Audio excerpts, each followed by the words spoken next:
this is Stephanie Hansen, and you're listening to the Makers in Minnesota podcast, where we talk to cool people doing cool things. And today I'm with Elise Shostrom, and she is the redhead, I suspect, from Redhead Creamery. Welcome to the program, Elise. Thank you for having me.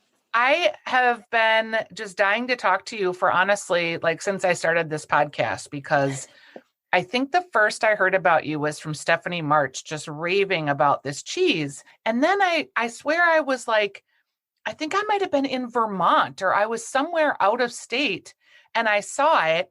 And then I was looking at the label, and they were made in Minnesota. I was like, how can this be possible? So welcome to the program. Thank you. Yes. Vermont is I lived there for 2 years, but it still feels like a second home to me. Oh, that's funny. My daughter went to college there for a little bit. Oh, cool. There's a lot of great things happening in Vermont on the food scene too. Speaking of cheese. Yes. Was your family into the cheese business, or tell me about your trajectory and how you landed here? Sure. So my family was and still is in the dairy business, milking cows. And I knew that I loved that growing up, and we were in 4-H and showed dairy cattle as youth.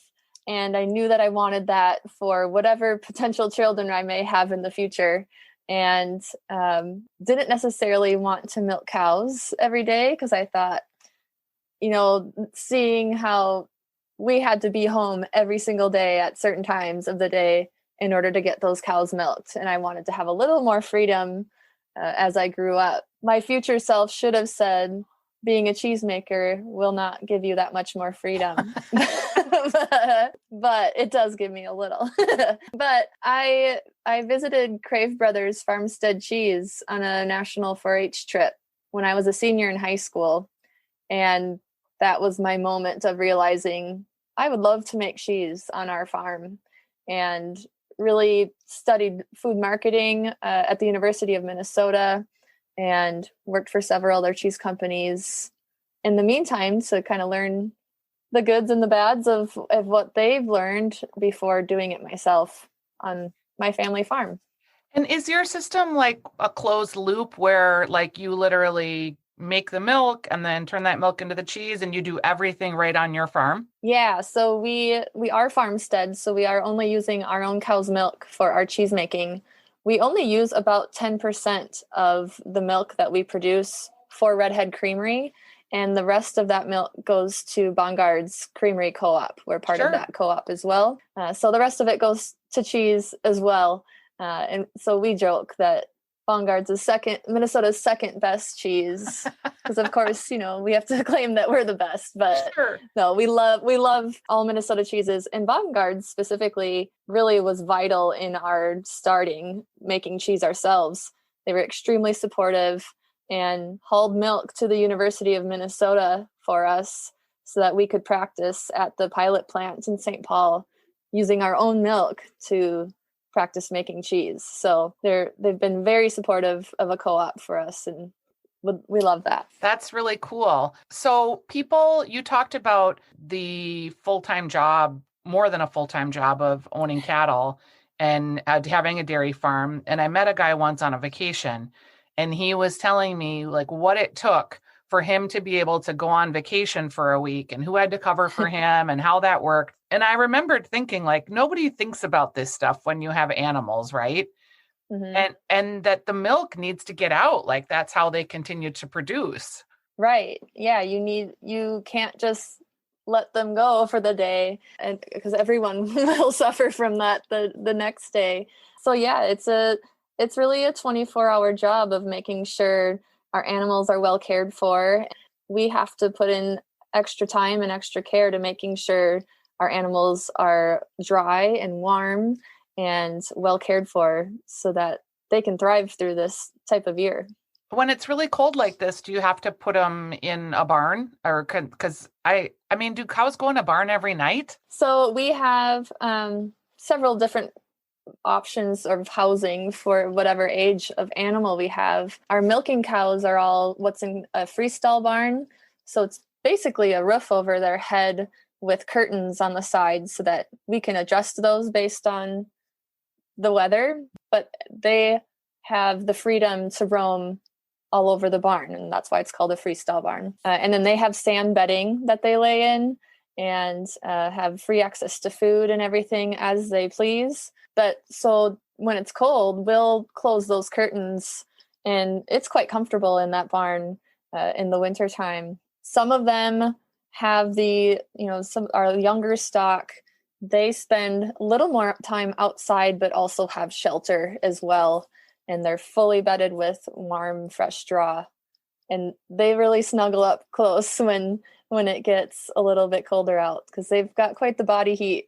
So they can keep each other pretty warm. It makes sense that what an animal eats is what gets produced from its byproduct. And I would assume that that's similar for cheese. So do you have to plant specific types of crops that therefore make the milk taste better, that makes your cheese taste better? Yes and no. We grow corn for our cattle, and we turn it all into corn silage.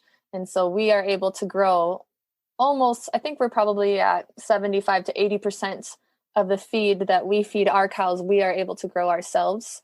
And so we turn that all into corn silage, which is a fermented corn. And that allows easy digestibility for our cows, and allows them to produce a really good milk.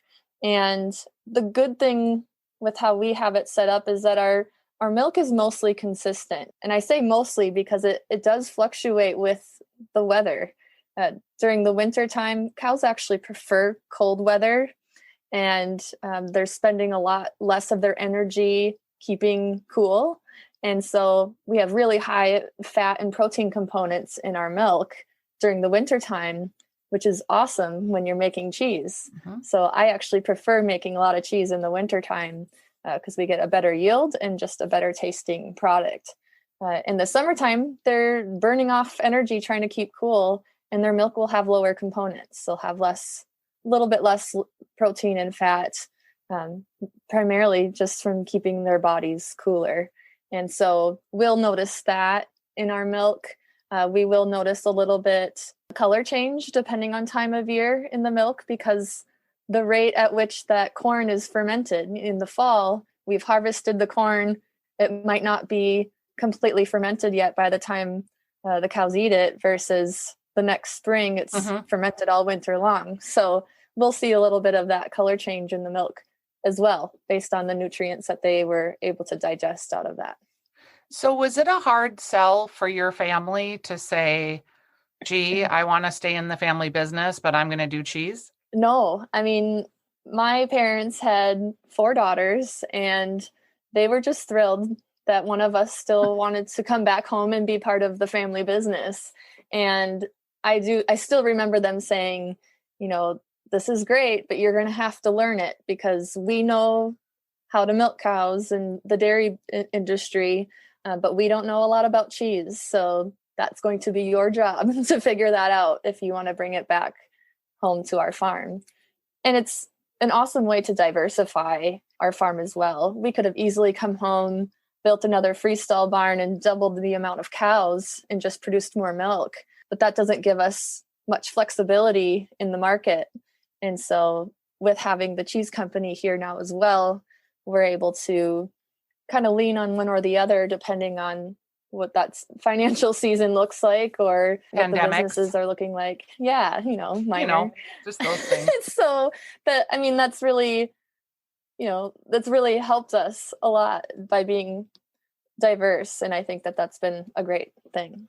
So you've got a core line of cheeses, I'm assuming, and then things that are seasonal. And then you probably have some fun ones. Can you just walk us through some of your best sellers? Sure. So our core and probably best sellers as well. Our Lucky Linda cloth-bound cheddar was our very first cheddar, and named after my mom, Linda. She's my assistant cheesemaker, and a cloth-bound cheddar. So it's an English-style cheddar, a little drier, more savory than a typical American English, or not even English, American style cheddar that's typically a little more sweet. And we have fresh cheese curds. We're in the Midwest. We have to have those. And then our Little Lucy Brie is extremely popular and one of our favorites to eat and make. And that might be what Stephanie first it was. brought to you. She is actually, I like to give her a little credit to the first big launch of our little Lucy Brie. She wrote an awesome article about it, how you should buy two, and I'll never forget that. And so our Brie really has been a huge part of our business. And Lucy is our oldest daughter. She is now 8, so she considers it Lucy Brie instead of little Lucy Brie. But I always tease people too who question if they should eat the mold on the outside of a Brie, because my 8-year-old will eat it. So I know they can too.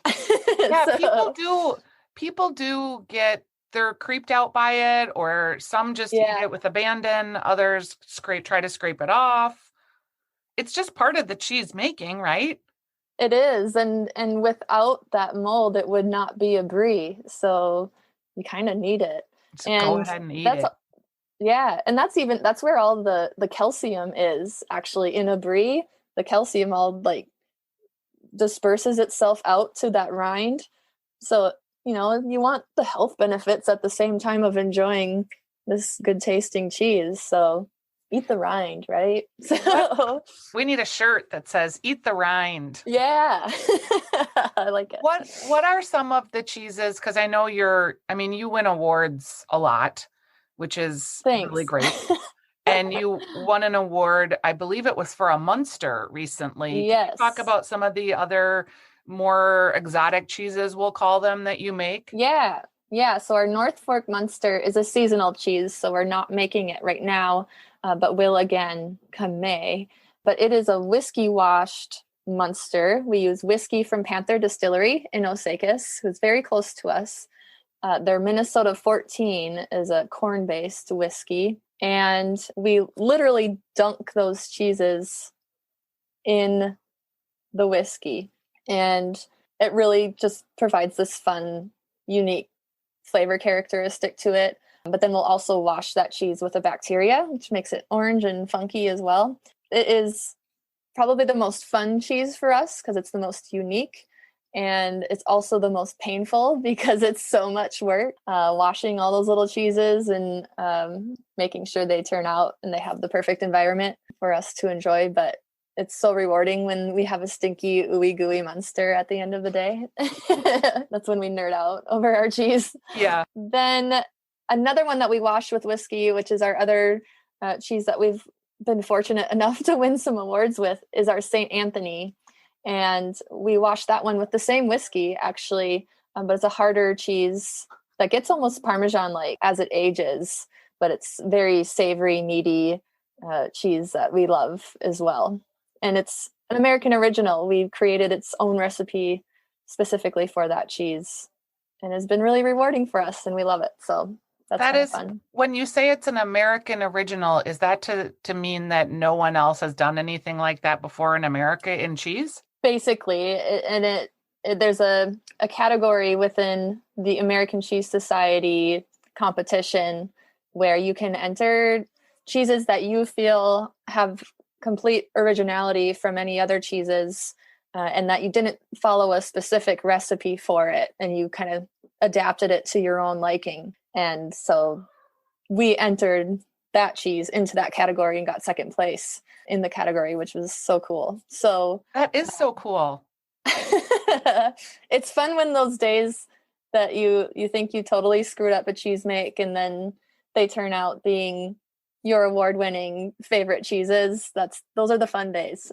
Do you have some cheeses that are just failures that you have to scrap? We haven't really had anything that we just completely threw out. We've had a few that, because of mechanical failure where a pump stopped working right or it didn't allow us to cool or heat properly, and we've kind of adapted the recipe for that and tried to make something anyways and go with it. We've done that and then just don't make it again. But it's the easiest way to learn is to screw up every now and then and figure out what happened and how to adapt because of it.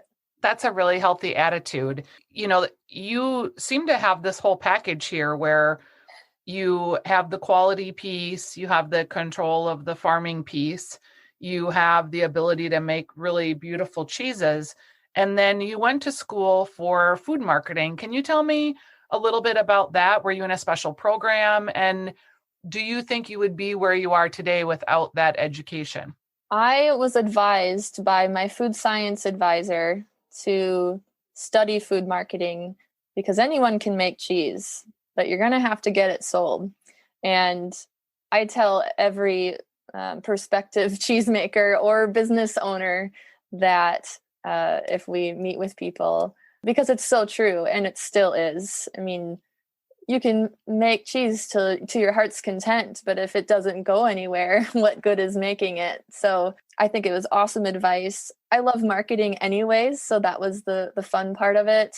And I think that my experience through that education did a lot for me. I do believe our time spent in Vermont and Wisconsin as well did a lot also, because we were able to bring those experiences back home to Minnesota, where that was just starting to begin. The local food movement and artisan products really hadn't bloomed yet. And so that timing was wonderful for us and when we got going with that. And so I think all of that together really helped get us to where we're at. What do you think are some of the takeaways? Like when you're coaching other new businesses that are just getting started, do you have like, these are the 5 things that you do or don't do? I don't know if I have a set number on it, but I do always encourage people to ask questions of other people who are already doing what they're looking at, and to ask what went wrong for those people so that you can learn from their mistakes. Because people won't openly tell you their mistakes without Right. being asked. If you ask them, they'll likely go on forever about it. And I think that's where you can really learn how to avoid some of those common mistakes, really, that can happen within certain industries, and to learn from their successes as well, obviously. But I think the mistakes are really what can help you learn quickly. Among that, I always encourage people to continually share and talk with people about what it is you are wanting to do or accomplish, because saying it out loud and sharing it with others, those people may be connected to someone that you have no idea. And it might be 10 years later, but they're going to come back and connect you with someone that might change your life. And I've seen that happen many times in the last 5 to 8 years. And it's just so cool to continually network with people and not realizing how important that was, those little conversations. Did you ever read that book? The book was called The Secret, I think, and it was The Power of Intention. I have one of my best friends from college did read it, so I feel like I did. but yes, I totally get that point of And having intention. The book kind of became sort of like a little mini cult, but Yes. The idea, and I think you just really described it. And if I look back on my life and the things I've cataloged as goals and how I've achieved them, it's exactly by what you said. Like when you start talking about something and when you start idealizing it and thinking about what that would look like or feel like or taste like or smell like, if you were doing these things, they just have a way of sort of occurring. Mm-hmm. And I think it's about like you put that energy out into the universe and then it sort of starts to coalesce, and it does happen in small ways. But I totally agree with you. And I think that's something kind of that's unique to women too, because we're, as this is going to be sexist and I'm fine with that. We tend to be better communicators. And just that idea of the putting what you want out there, and then also asking questions and talking about successes and failures. In our business, in the beginning, my husband was always asking questions, and he was always sort of self-deprecating about it and kind of pretending like, well, I don't really know how this works, so why don't you tell me? Because he was gathering all of this knowledge.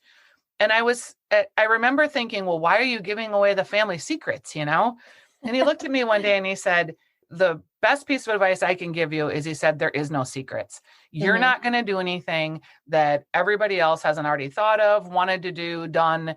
There are all of this learning out there for you. You just have to be willing to ask about it and to be willing to hear the answers. Totally true. Yeah. And I think once you kind of get past the that there's any proprietary secrets necessarily, I mean, sure, you've Right. got your recipe, but you still, even if someone knew exactly what you do, they'd still have to do it or replicate it in the exact way you did it. And that's not easy. Exactly. And it's not even possible unless they tried doing it in our cheese plant with our milk the way we do it. Right. You can follow a recipe in any cheese plant and you're going to get a different product. So, Yeah. yeah, Because and it's all unique. it's a living thing. Right. If you think about it. So in terms of marketing, do you how do you get the word out about your cheeses? Do you market to just specialty stores? Is it brand to consumer? How do you get the word out? And does social media play a part in that at all? Yeah, we kind of do a little bit of everything. This past year, we have really focused a lot of our time and dollars on Facebook specifically, because we started a delivery route service because of COVID and the literal need of needing to move cheese. And so we've utilized that quite a bit. We work with a distributor in the Twin Cities that gets our cheeses out to the Lunds and Byerlys and Kowalskis and Hy-Vee and Jerry's of the worlds. And then we have many direct customers that we work with as well, cheese shops and meat shops that we work with. And then we also have a shop right on our farm, and that's been a little more quiet in the last few months. But during the summertime, it's very active, and we have a cheese shop where we have all of the cheeses that we make and then some, because we always feature other Minnesota cheeses as well. And then we have other fun foods and items that go great with cheese, or fun food related items to just highlight all the other fun local producers in central or around all of Minnesota that we get to represent, which is super fun. So we'll put a link to the location of the farm in the show notes so that people can find you. You mentioned Facebook. Did you guys, am I correct in that you started a CSA for your cheeses, or like a farm share? We have not done anything like that. I know Alamar and Shepherd's Way have either both a CSA or some form of that. Does that appeal to you?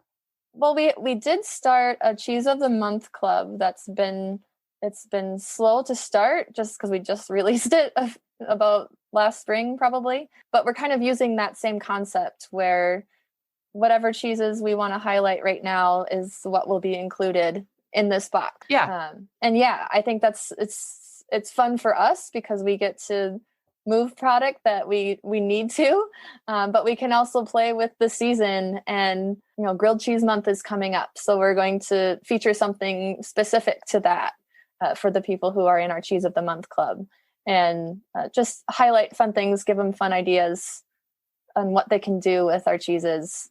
It's just really fun for us and fun to get the feedback from our customers. Yeah, boxes have really taken off during this pandemic. I mean, they always kind of were for holiday, but it seems like a lot of people are craving Minnesota made, local Midwest made products, and they get them through these collaborations with these boxes. Mm-hmm. Yeah, we've really seen that with a Minnesota cheese box that we started last summer and featured one every 2 months or so of a mixture of all the other cheese companies of Minnesota, so that we have one cheese of each in that box. And it's been overwhelming, the excitement people have for all of these cheeses. And so that's been really fun to see.